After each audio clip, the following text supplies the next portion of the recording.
दोस्तों, मेरे चैनल हिंदू भक्ति पर आपका बहुत बहुत स्वागत है। कृपया वीडियो शुरू करने से पहले मेरे चैनल को सब्सक्राइब जरूर कर दें और वीडियो अच्छा लगे तो कृपया लाइक, कमेंट और शेयर जरूर करें। अब देर न करते हुए आज की कथा शुरू करते हैं।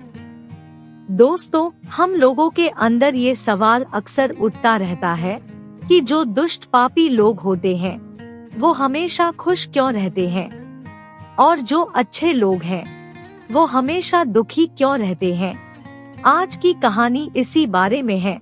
इस कहानी से हमें पता चलेगा कि ये सब कुछ क्यों होता है।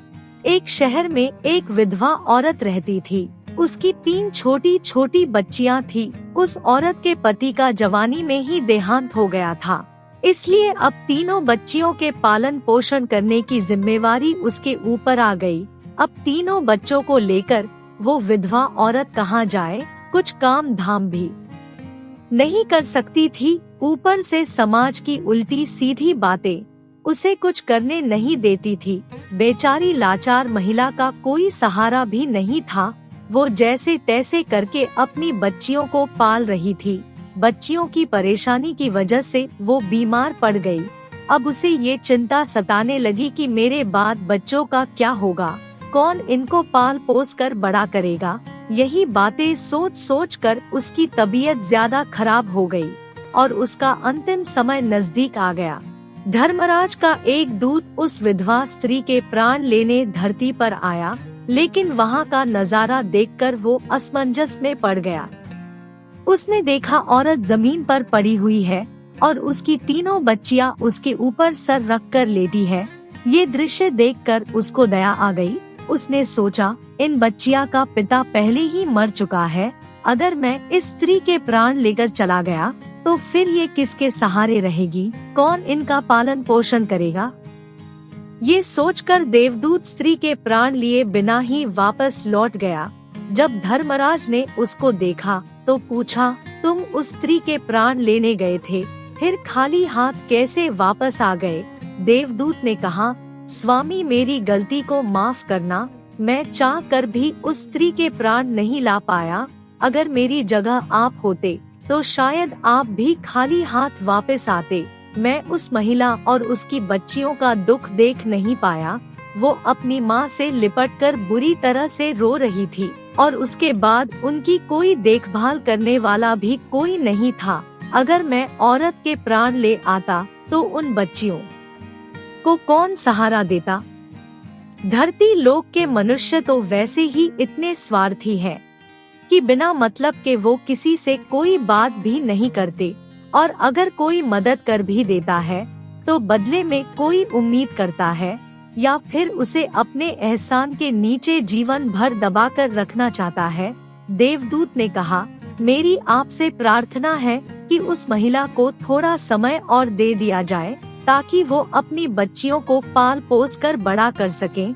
देवदूत की बात सुनकर धर्मराज ने उसे डांटते हुए कहा, अरे मूर्ख, परमात्मा की बनाई गई सृष्टि में कोई चीज बदल नहीं सकती। जो कुछ परमात्मा ने लिख दिया वो अटल है। हम उसकी मर्जी के बिना ना तो जीवन दे सकते हैं और ना ही ले सकते हैं। ये सब चीजें जीव के जन्म से पहले ही तय हो जाती है। परमात्मा जो भी करता है अच्छा ही करता है। तुम कौन होते हो विधाता को बदलने वाले। तुमने उस औरत को ना लाकर ईश्वर के बनाए हुए नियमों का उल्लंघन किया है और ये बहुत बड़ा अपराध है।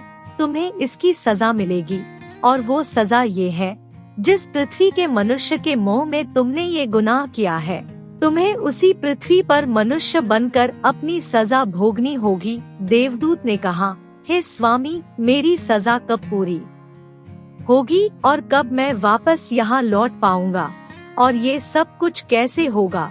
धर्मराज ने कहा, धरती पर जाकर जब तक तुम अपनी मूर्खता पर 3 बार खिलखिलाकर हंस नहीं लोगे तब तक तुम्हारी सजा पूरी नहीं होगी।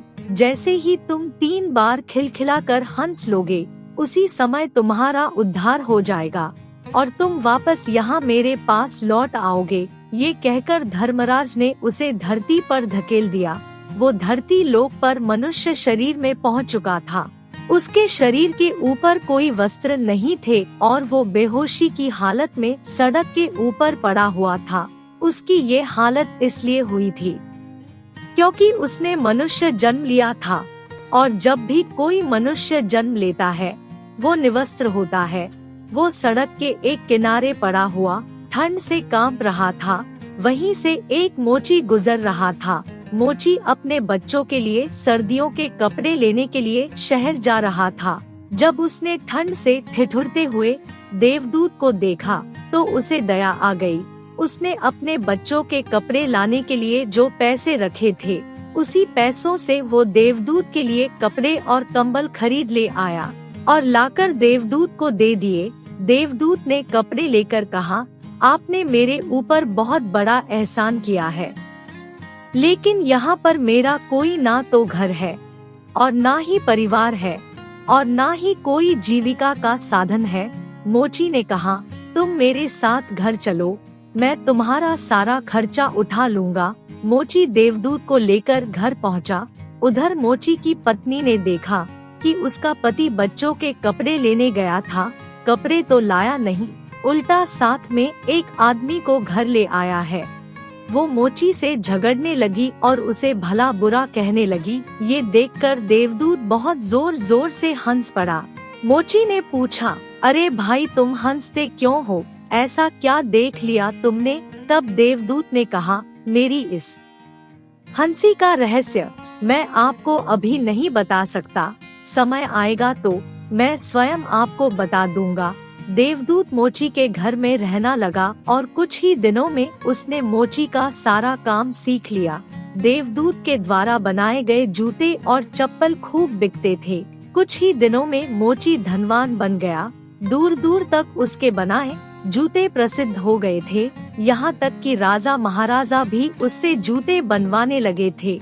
जब से देवदूत मोची के घर आया था, मोची की किस्मत ही चमक गई थी। उसके घर में धन की कोई कमी नहीं रही थी। सब कुछ अच्छा चलने लगा।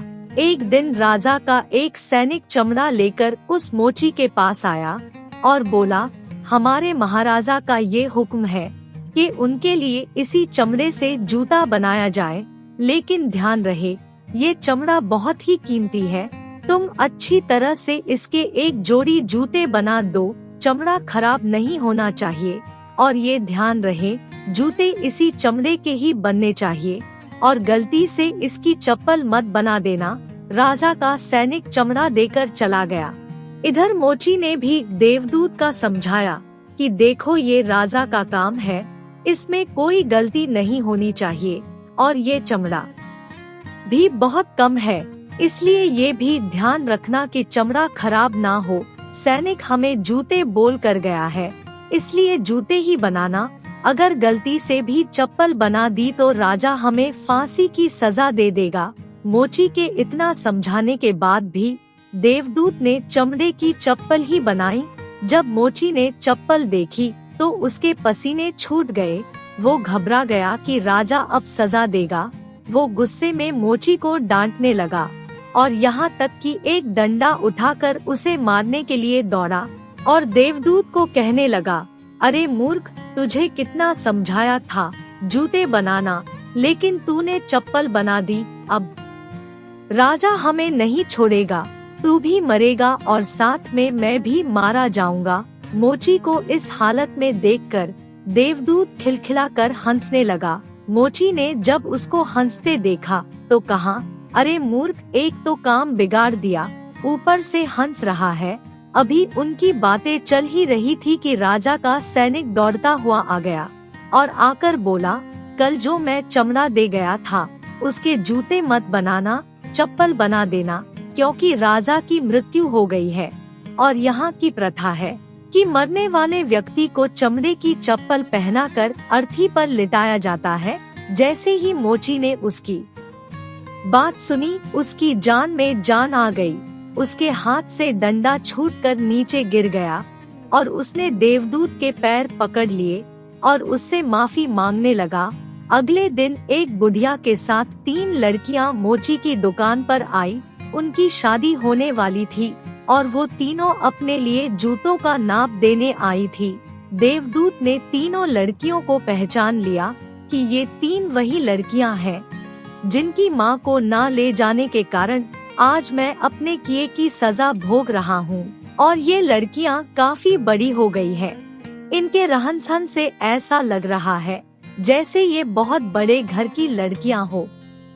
उसने बुढ़िया से पूछा तो उसने बताया, इनकी माँ की बचपन में मृत्यु हो गई थी, इसलिए मैंने तीनों को अपने पास रख लिया क्योंकि मेरे पास बेशुमार दौलत है, लेकिन दुर्भाग्यवश मेरा कोई भी नहीं है, इसलिए तीनों को मैंने अपने पास रख लिया। मैंने इनको पढ़ाया लिखाया और अब बहुत बड़े खानदान में इनकी शादी करने जा रही हूँ। लड़कियों का भाग्य देखकर देवदूत सोचने लगा, परमात्मा जो करता है अच्छा ही करता है। अगर उस समय इनकी माँ की मृत्यु नहीं होती तो ये आज भी भूखमरी और गरीबी में ही रहती। इनकी माँ के मरने के बाद आज तीनों लड़कियाँ बहुत खानदान की बहू बनने जा रही है और साथ में बुढ़िया के करोड़ों की संपत्ति के मालिक भी बन गई है। ये सब देखकर देवदूत अपनी पहले की मूर्खता को सोचकर जोर जोर से हंसने लगा। मोची ने देवदूत को हंसते देखकर पूछा, तुम क्यों हंस रहे हो? अपनी हंसी का कारण बताओ। तब देवदूत ने कहा, मैं एक देवदूत हूँ और अभी जो ये तीनों लड़कियाँ जूतों का नाप देकर गई हैं, मैं इनकी माता की आत्मा को लेने आया था, लेकिन उस समय ये तीनों छोटी छोटी थी, इसलिए मैंने इन पर तरस खाकर इनकी माता को नहीं ले गया था। उसी कारण से धर्मराज ने मुझे श्राप देकर धरती पर भेज दिया था, जहाँ मैं तुम्हें बिना कपड़ों के सड़क किनारे पड़ा मिला था। तब तुम मुझे अपने घर ले आए और उस समय तुम्हारी पत्नी तुमसे खूब लड़ी थी, क्योंकि तुम बच्चों के कपड़ों के पैसे से मेरे लिए कपड़े खरीद लाए थे। मैं पहली बार तुम्हारी पत्नी की मूर्खता को देखकर हंसा था, क्योंकि तुम्हारी पत्नी उस लाभ को नहीं देख पा रही थी जो मेरे आने के बाद तुम्हारे घर में होने वाला था। और दूसरी बार जब मैं हंसा था तब तुम राजा के जूते नहीं बना सके थे और तुम डंडा लेकर मेरे पीछे भागे थे। उस समय तुम राजा के बारे में सोच रहे थे, लेकिन तुमको ये मालूम नहीं था कि राजा के साथ क्या घटना घटने वाली है। हम किसी भी चीज को देखकर ये सोचकर दुख मनाते हैं, जो हम उसे देख नहीं पाते वो होने वाला होता है। कई बार परमात्मा हमारी अच्छाई या भलाई के लिए हमारे साथ बुरा करता है। अब हम उस भगवान को बोलते हैं, हम उस अच्छे को नहीं देख पाते जो हमारे साथ भविष्य में होने वाला है। कई बार हमारे साथ वर्तमान में अच्छा होता है तो हम बहुत खुश होते हैं, लेकिन हम यह नहीं देख पाते कि भविष्य में क्या होने वाला है। हमारे साथ हमेशा 2 तरह की घटना होती है, अच्छी या बुरी, लेकिन हमें हमेशा यह सोचना चाहिए भगवान जो करेगा अच्छा ही करेगा, और यही सोचकर हमें आगे बढ़ना चाहिए। अच्छे लोग दुखी इसलिए रहते हैं कि अच्छे लोगों के साथ में बाद में अच्छा हो सके, और दूसरा कारण ये है कि अच्छे लोग हमेशा ईश्वर से जुड़े रहते हैं और ईश्वर से जुड़ा रहना भी जरूरी है। अंत में देवदूत तो मोची को सब कुछ समझाकर वापस धर्मराज के पास चला गया। दोस्तों, अगर आपको ये कहानी लगे तो लाइक, शेयर और कमेंट जरूर करें। आपके प्यार और स्नेह के लिए बहुत बहुत धन्यवाद।